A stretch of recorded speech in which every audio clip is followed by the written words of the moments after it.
Ben Cohen, who's to my right, is the managing director of Guaranteed Rate, which I'm sure all of you have heard of. He's a top five loan originator for residential mortgages in the entire United States. And he's also my partner in the Curtis Cup golf tournament, which we haven't really passed the second round, but this Have we year, not made it yet? I mean, I don't know if we've made it Well, to we the haven't third passed the round. second round. This Yeah. is our year. But this is our every year. We This say is our this year. every year, but he's also a great friend of mine. So full transparency here, but I'm very lucky to have him on the show. We've got a lot of good things to talk about. We're going to talk about the intersection between divorce and mortgages. There's no one better to talk to than Ben Cohen, and welcome to the show. Thanks for having me, pal. I'm happy you're here. So we're just going to get right into it. I mean, Ben, you've been doing this for 2 decades, probably more. Yeah. You've dealt with clients. I know you've dealt with clients of mine. I'm sure you've Yeah. dealt with many other clients going through a divorce because you've helped thousands of people. What's different? What's the most differentiating factor? What's the difference when you're dealing with someone who's going through a divorce, helping them get a mortgage when you're dealing with as opposed to dealing with someone who's just going through the regular channels? What obstacles are there? What do you see that is different? I'm sure there's more stress involved when you have people going through it, but I don't know. What's different I from your mean, you live perspective? and breathe this all day long, every day, Yes. right? And we have a lot of side conversations Yes. about this. I would tell you probably the most important or the most difficult is just the emotional aspect of what somebody is going through. Yes. Whether it's one spouse or the other spouse, who wants it, who doesn't want it. You know, Right. one of the first questions I always ask a customer when they call me and they say they're going through this is, are you amicable or are you not amicable? Right. Right. And I ask that question for one basic reason. If you're amicable, then I understand you guys are working towards the same goal. Right. If you're not amicable, well, then I know what we're dealing with. And at the end of the day, I will come back to them and tell them Right. what they can or can't do. But then I'm going to go say, you have to talk to Jonathan, Right. because just because I say you can do this doesn't Right. mean you're going to do this, or your attorney's going to advise you to do that. So, Right. I mean, everybody's emotional right now when they buy a Yeah, of house. There's course. just something that Yeah. comes with buying a house, but the sensitivity is heightened dramatically. Yeah, and I'm assuming like, people, purchasing a home and whether it be a purchase or refinance, obviously mostly purchasing is supposed to be a happy time in people's lives. When you kind of get into the divorce world, it's someone reluctantly having to move out of a house or, sell a house and purchase something else. So, what's supposed to be a happy moment can often turn into an unhappy moment, a stressful moment. So I'm sure, as we see the stress of it, you can see the stress, you sense the stress, and it's probably just a different vibe overall for the 100%. transaction. Absolutely. So, yeah, that's definitely something we see, you see. And again, we're kind of both like mental health therapists, helping them get through this, explaining things. They're stressful. Everything you ask them can be very troubling or difficult. They're stressful. So we get it. We do the same thing. We do different things, but we Yeah. operate in the same. And I universe. approach it like, listen, I'm going to ask you some very poignant, personal questions. Yes. Not necessarily because I want to know all the intimate details of your life, Yeah. but the more I know, the better I can help Yes. you and Yeah. figure And out what you can or can't do. And I know that firsthand because I've Yeah. sent you many clients. They've all said how great you were to work Yeah. with, how easy you were to work Yeah. with, how quickly it got it done.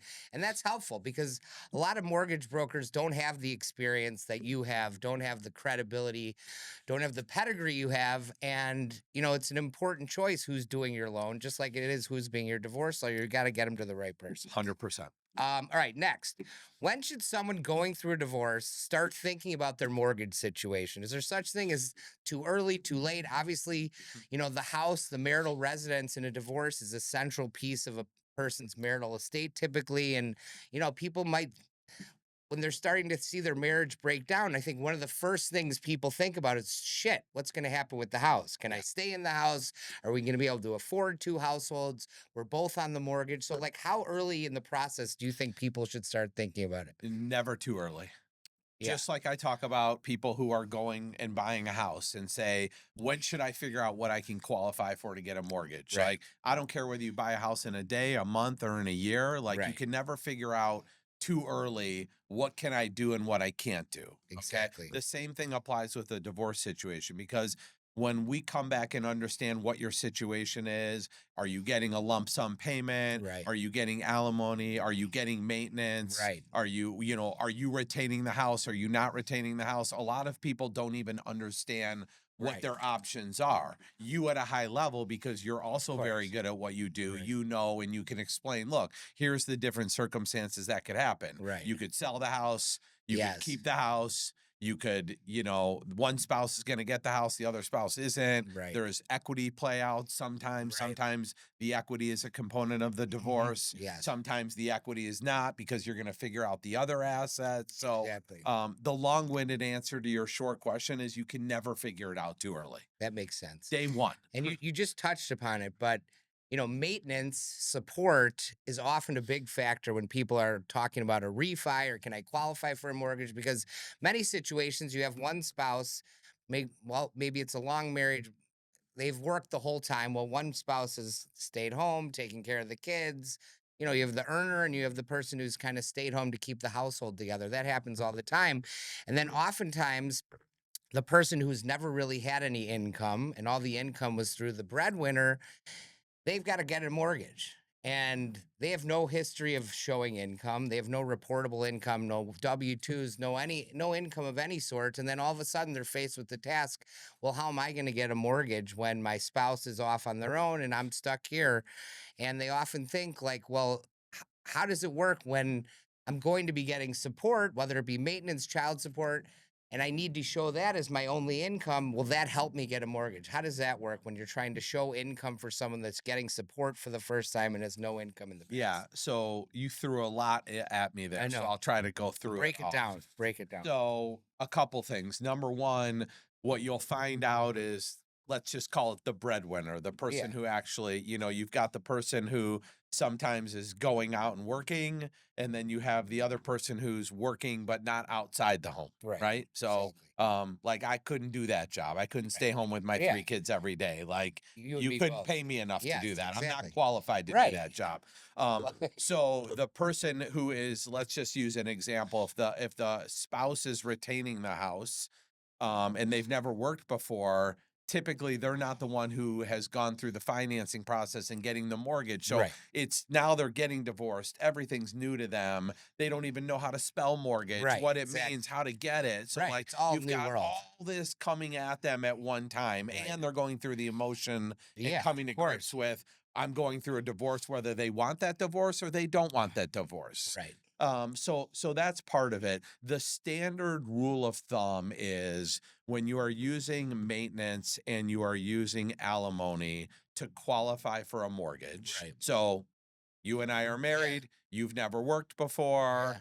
you're now retaining the home as an example, and you come You're to me paying and me say, money. Ben, I want to buy a house or I need to refinance my house. Whether you purchase or refinance, Yeah. it's really the same Okay. So situation. there's no difference. There's no real difference. Okay. Okay. What happens is the standard rule of thumb is you have to show, number one, there has to be either a legal separation agreement or B, a divorce decree. So you have to have a court order. There's typically not I a know legal we've gone through separation this before. agreement before. Yeah. So you need a final judgment usually. Yes. And Yes. you'll utilize the number in the judgment. Yes. And then isn't there a period of time? There is a period of time. So say you're paying me $10,000 a month on January 1st, 2026.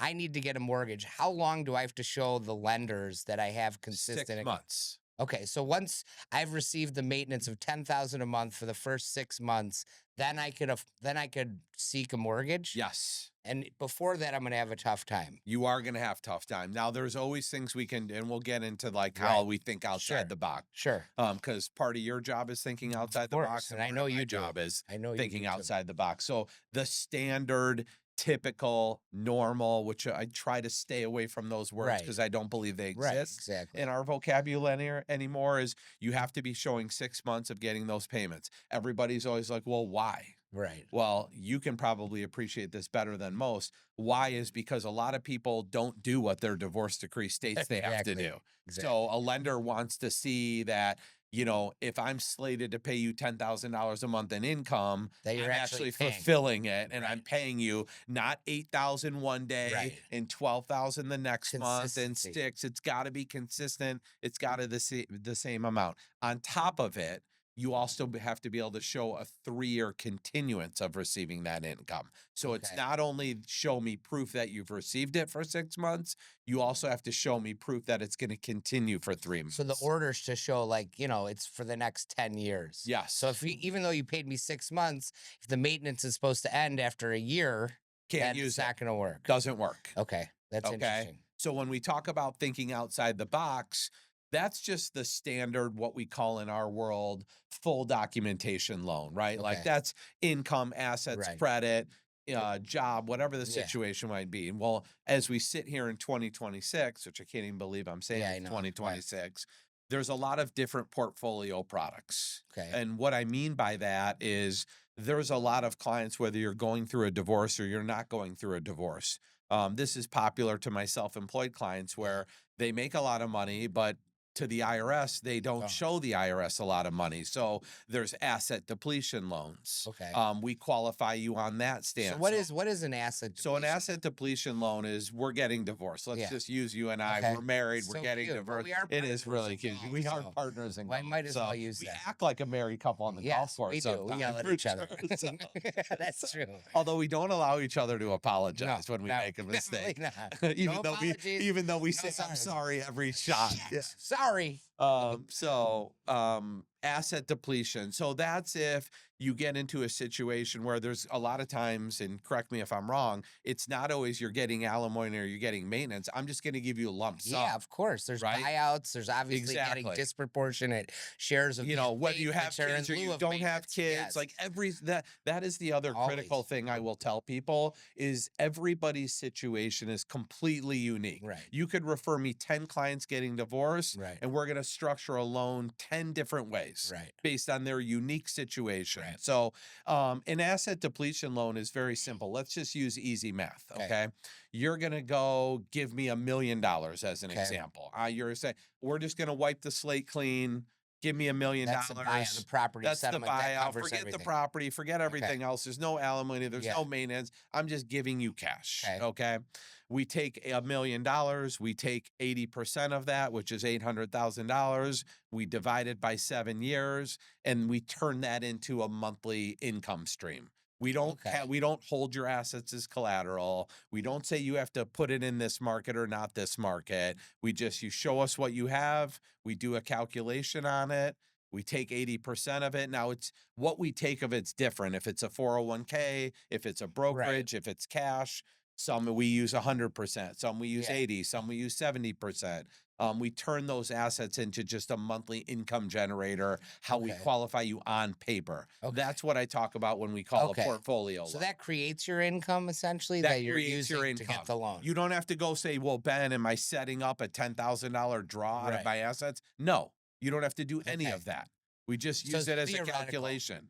It's all, it's Okay. theoretical. And that's enough for the lenders to approve? Well, when they, depending on if you're going Right. and spending $5 million, right, no, depends how much. $10,000 is Right. not enough income for you. Right. So it's exactly. all relative. To how we still much have you to need to make sure your budget is in line with what you're trying to Gotcha. spend. Gotcha. Okay. If you're getting $1 million and you're going to buy a $500,000 home, but of that $500,000 home, you're putting Right. down $100,000 and you're taking it from the money you just got. Right. Well, now we're going to subtract that out. Right. Right. So now you only have 900,000 of usable assets. Right. Right. So okay. that's how, if you're in a situation where you're getting divorced, but these things don't just happen overnight. You don't just snap Right. your fingers and Right. you're divorced the next day. Of course. It doesn't work like that. Just like I tell people these days, it's not push button, get mortgage. Right. You don't push a button and get a home tomorrow. Right. It doesn't work like that. Right. The DNA sample, the colonoscopy, right. all the things that we have Yeah, to do behind the scenes for exactly. people. Right. So again, like that's why when you asked me to go back to your first question, like when is too soon to start? Right. There's never too soon, because I might give you the information and you might go back to your attorney and say, look, I talked to my lender Right. and it's really important that I stay in this house. It's really important that we sell this house and I have the ability to go buy another house. Right. what do I need to do? By the way, the flip side of things too, when I think you asked me about like challenges, Yeah, the flip side, we're just talking about the person getting the money and of that. course. Don't forget about the person who's now carrying the liability, Right. right? Like Of course. the person who is the breadwinner and is now going to say, I'm giving my spouse the house and I'm going to Right. go buy myself a new house. Okay, well, what do you have to pay her per month? Right. That Right. It now works both ways, as a liability and as an that can income have an stream. impact on somebody who's getting divorced, Right. who like now all of a sudden they can't get qualified Right. because they have to pay out their spouse X dollars Right. per month or lumply, Right. monthly, and that's going to have an impact on their qual. So it works both No. sides of the equation. And that's why you need an experienced mortgage lender, mortgage broker when you're in situations like this. This is why I send my clients to Ben, because you need someone creative. You need someone with the acumen and the experience he has and who can get creative, because in situations like this, there's going to need to be a lot of creativity, especially with the climate we're in, which brings me to my next question. All right. Interest rates are high compared to where they were before. I know historically the interest rates we're at now are not terrible, but when you're talking about interest rates being a lot higher, when what I see, and I'm sure you see, is we have people getting divorced. Their home has a mortgage. It's locked into a rate of like 3%. Mortgage rates are obviously much higher now. There become obligations down the road that you need to refinance or get your partner, your ex off the mortgage in order to maintain the house, because people who essentially gave up the house to their spouse don't want to remain on the mortgage forever. And there's usually a period of time where they can either sell the house or refinance the house. But refinancing creates a big problem when you have people locked at a 3% mortgage with a lower payment. And now to refi, they've got to get a new loan at 7% or whatever it is now. The payment's going to be a lot more. I'm sure you've seen this. What do we do? What do people do? It's tough for divorce lawyers. It's tough for them. I mean, there's obviously a lot of things we can try to negotiate and obviously say this was unforeseen 3 years ago or 5 years ago. I mean, what can you do? I mean, I know there's not a lot of great options, but what do you think? The good old artificial days, as I call Yeah. them, in the pandemic, right? Exactly. I don't think whether it's the governments or the lenders out there really realized what the long-term repercussions were of giving people 3% mortgages. Right. That it was going to feel like you were locked in your home. A little interesting factoid on a side topic here is that like we're one of the only countries that has a 30-year fixed rate mortgage. Really? Yeah. I didn't know. Everybody's always shocked by that. Take Canada as an example. You go buy a house in Canada, you have to redo that loan every 5 years. Wow. And in 5 years, if interest rates have gone up and you can't qualify for that house, you either have to pay down the loan to qualify, similar to like how a commercial loan is, right? Right. Commercial loans right now, it's all cash in, Right. Rents are down, whatever's down, or you have to sell the house. And Which makes sense from a lending standpoint, but it obviously can put people in a really tough spot. Yeah. So again, that's where whether you're getting divorced or whether you're just buying a new house and you own a current home right now and you're just coming to grips with like oh my God, I'm at 2.5 or 3% on my mortgage. And what am I going to do? It's true. And I try to like joke about it a little bit. Listen, those were artificial. You are literally sitting on free money right now. And you have to consider yourself that you were lucky you had it as long as you had it. And when you're paying a 3% mortgage, so much more is going to principal and less on interest, where now the principal is less and the interest is greater. So, there is no right or wrong answer to that question, unfortunately. It all comes down to affordability. What can you afford or what can't you afford? Sometimes there are situations where it's amicable. And the ex will say, look, I understand. Even though the divorce decree says this, we're working together. We've got a family. I don't want my kids on the street. I don't want to take them out of the school. Like, I'll stay on the mortgage and we don't have to we don't have to redo it. The flip side of that is, at the end of the day, if you're now paying or you're obligated to pay that debt and your spouse makes a mistake and misses a payment, that's going to send you sideways. Then your right. So, that's where there's no like right or wrong answer. It just boils down to, we've seen it all. People are comfortable going from 3 to 6%. I mean, look, the nice thing to everybody out there is rates aren't 8% anymore like they Right. were 2 or 3 years Exactly. ago. Now they're coming down to 6%. So like, relatively speaking, the average mortgage rate over the last 25 years is 7.25%. So Wow. I think we've all that'll been shock spoiled. people. I think that Yeah, shocks people. We're 'Cause spoiled. people think they're in the world of 3%, 4%, but that's over. Think about it. You're buying a car in the pandemic, you were paying 0.9% on your car loan. Right. Now you're paying 6.99%. So it's all Exactly. relative. Like, Of course. as I tell everybody, what isn't more expensive in the world these days? That's true. Your car, Everything. your mortgage, your Gas, groceries, right, food, your everything. clothes, like That's literally true. everything is more expensive. So That is true. that's just the world we live in. I hate to say it. That's It's true. hard. You know, again, that's where we'll kind of understand like what's important to you. Right. Okay. If you're getting money paid out, sometimes we can reduce the debt to make you Right. comfortable. That could be part of the negotiation you have. Right. Is the divorce is look, like we owe $500,000 on a house and my payment's $2,000 Right. and now it's going to be $3,500. Right. So maybe there's adjustments and support yeah, or adjustments change- and support. How Right. about you pay down the loan $100,000 so I keep my payment Right. in line? That's why these discussions need to be had Yeah. at the beginning, middle, or before the divorce is finalized. Yeah. Obviously, you have self-executing provisions from divorce decrees in the past that become due and something's got to give. But if you're going through a divorce now, you have to consult with a mortgage broker from the beginning, because if the house is central to the resolution of the case and there's going to be obviously someone taking over the house or someone leaving the house, these are decisions that have to be made. And refinancing is an option. Staying on the mortgage is an option. What can the other spouse do who's staying on the mortgage?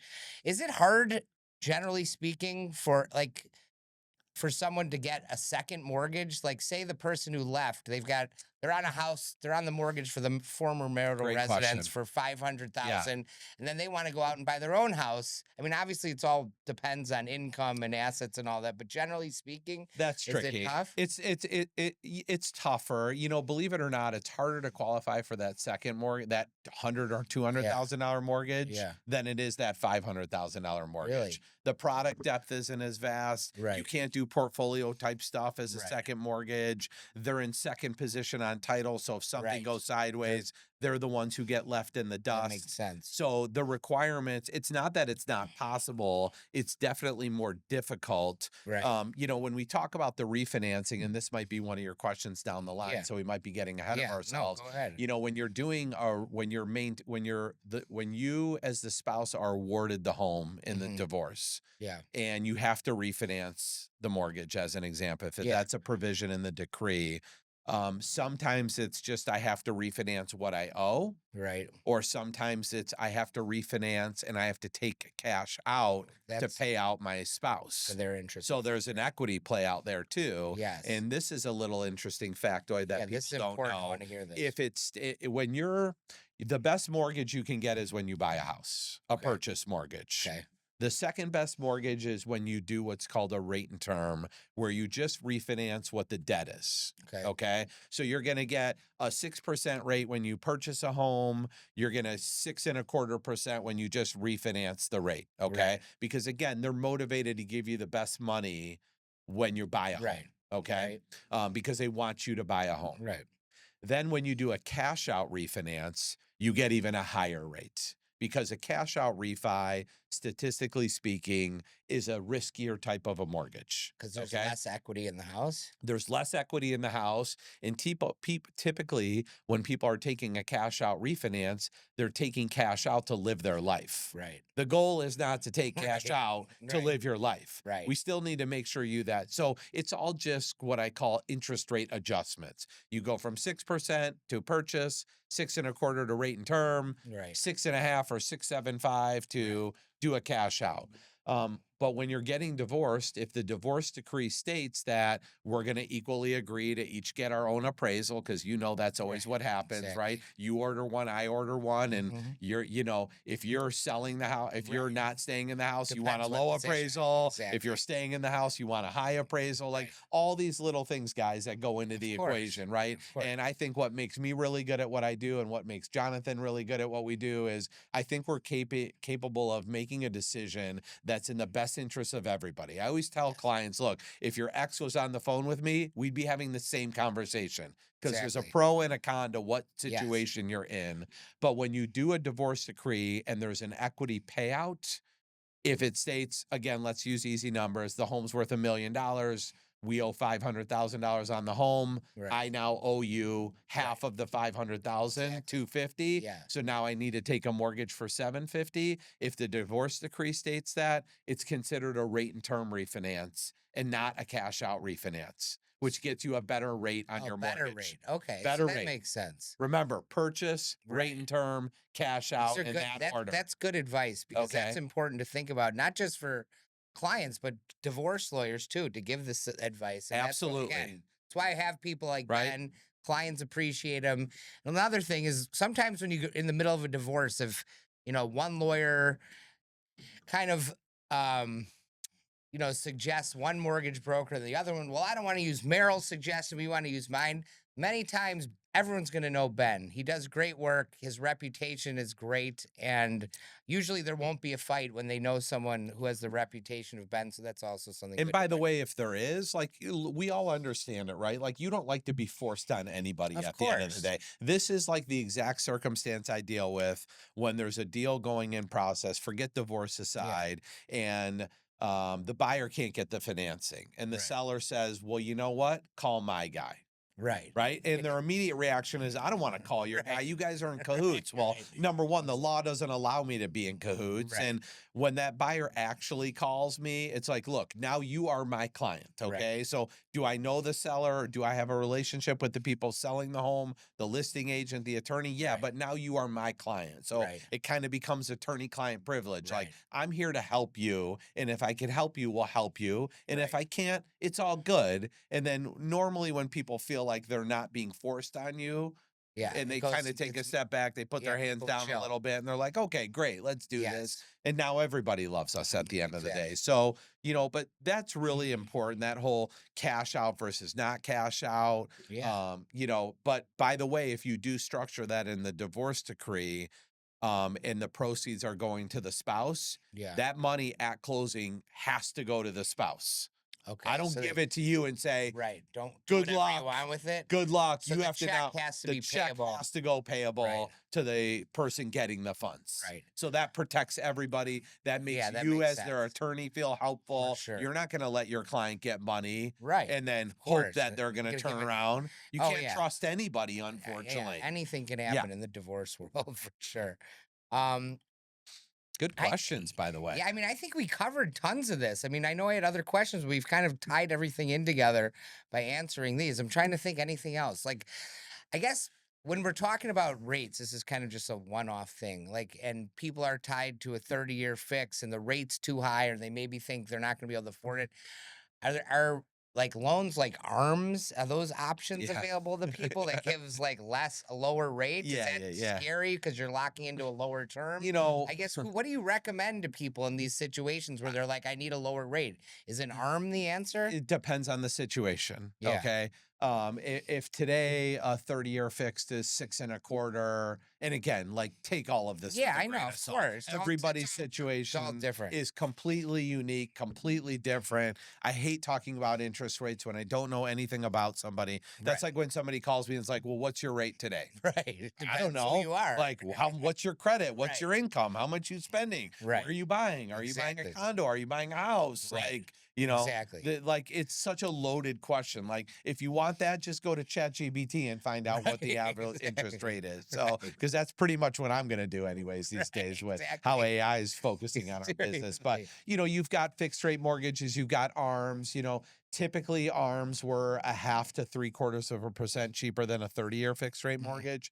Now, because of the financial markets, we've had what's been called an inverted yield curve, where in layman's terms, basically what that means is ARMs might be 1/8 of a point cheaper. They might be 1/2 a point cheaper. Like, we It's don't not going to know. be a huge It's difference. nothing huge, but again, depends on, are we Right. financing What are you 200 looking to grand? do? Are we financing $2 million?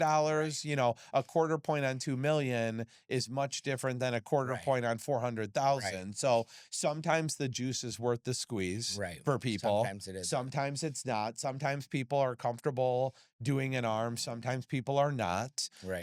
You know, if you're in the camp like we all are these days, where everything you see on the headlines, I mean, look, Powell's like being investigated by the Right. DOJ right now because he's not going to lower interest rates. Like, so like my theory is, and I don't have my degree in economics, nor do I have a master's degree in economics. You know, my belief is that there's probably going to be a new Fed chairman. Right. And when there's a new Fed chair put in place, you're probably going to see rates start to go because Trump is going to put somebody in there that is going to do whatever he tells them to do, whether you like that or love that. And that's really what's going to happen. So, you know, as I tell people right now, you know, you marry the house and date the rate, right? We talk about that. I was thinking. Yes, marry the house, marry the house and date the rate. Explain what that means. So that means that basically you're going to buy a home. Think about it. If you bought a home, I don't know, I can't even keep track of the days and the years anymore, a year and a half ago when rates were 8%. Yeah. Okay. And you paid $500,000 for that house. Right. Okay. And this is why I tell everybody too, you can't refinance your purchase price either. And everybody's like, what do you mean when you say that? Well, if you bought a home 2 years ago and you were paying 8%, right? Okay. And you spent $500,000 on it. Yeah.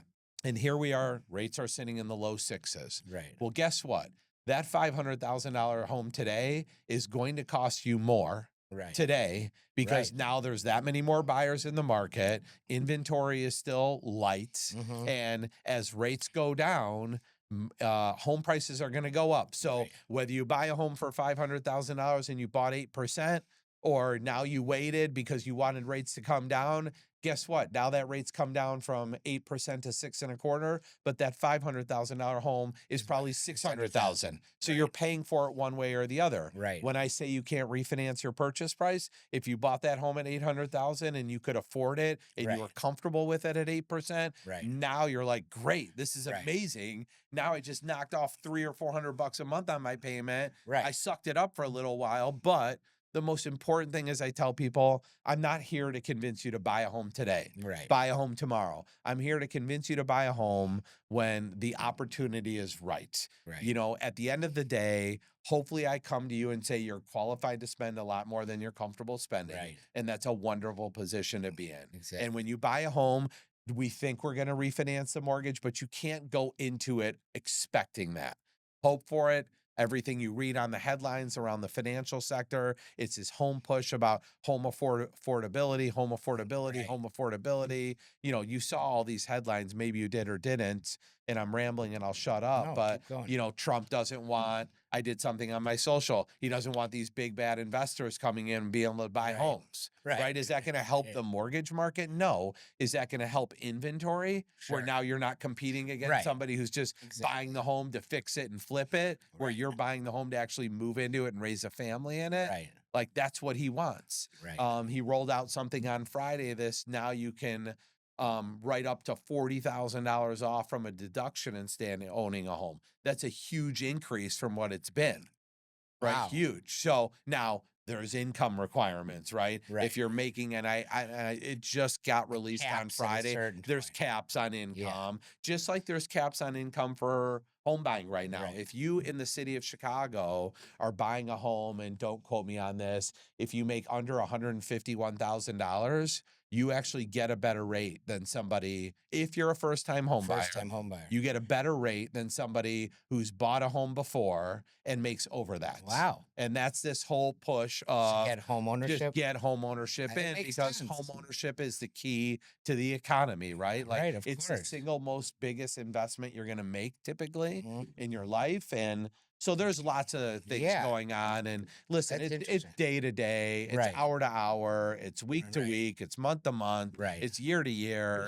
But, you know, follow him on Instagram, follow me on Instagram. Wait, how do we, I know, we find him at ben@rate.com. That's my email. bencohenlens.com. You got Right? no. Well, just Ben Cohen Lens on Instagram. I don't think there's a .com on Yeah, Instagram. I'm Is going to there? tell you, you have a website. I'm Oh no, I telling do him. have a website. Yeah, BenCohenLens.com. yeah. There we go. There I'm we go. introducing him to his own website. He's on there. It's the same guy. But yeah, type in Ben Cohen. You'll find him everywhere. He's a great follow. Tons of content on there. I'm so glad he joined us today. He'll be on again. We'll tell you how he did in our golf tournament this summer.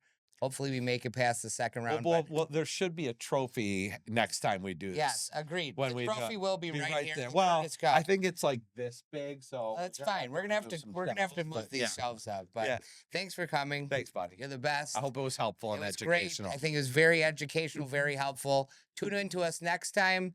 Thanks for joining us.